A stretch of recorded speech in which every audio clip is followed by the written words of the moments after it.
En wanneer ons na hierdie teksvers kyk, verwys God hier, wanneer ons oordeel, doen ons dit met die regte gesindheid, ja of nee?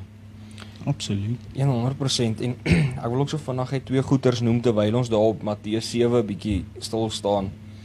En daar staan vir my twee goed uit wanneer jy na dit kyk en dis wat ons gesê het, as jy die konteks gaan lees van die hele Matteus 7, Ja. kom dit duidelik oor dat Jesus praat hierso van ons moenie 'n skynheilige oordeel hê nie, of soos wat die Engelse ou sal sê 'n hypocrite wees nie.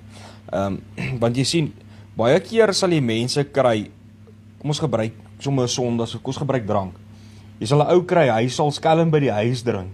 Soos ek nie op bakke En dan sal hy Sondag hier in die kerk mense wil kom oordeel wat Saterdag in die kroeg was.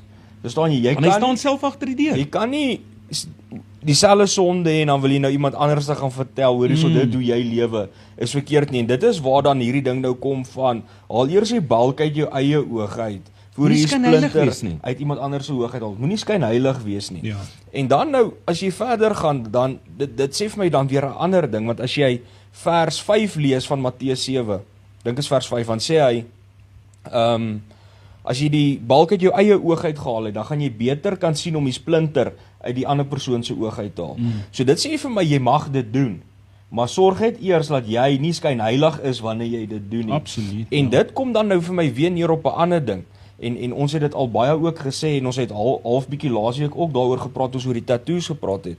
As jy byvoorbeeld nou weer eens 'n drankprobleem het, maar jy daai drankprobleem oorwin, Ja.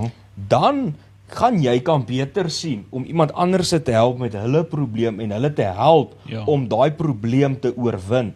Want nou is jy self daardeur, so jy kan so 'n persoon goeie raad gee en vir hom sê, hoor hierso, kom na die Here toe, doen dit en dit en dit en dit is hoe ek vrygekom het van dit. So dit is hoe jy iemand kan help uit jou persoonlike lewe uit om dan oorwinning te kry ook, en dit is wat daai skrif ook vir my beteken. Ja, en jy kan dit gelees in Jakobus 3, waar Jakobus ook vir hulle sê, luister mense, wanneer jy oordeel, begin by jouself, maar maak seker dat wanneer jy mense wil oordeel, dat jy self regverdig in die oë van die Here probeer lewe.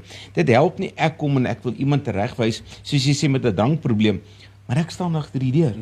Dan is ek skynheilig.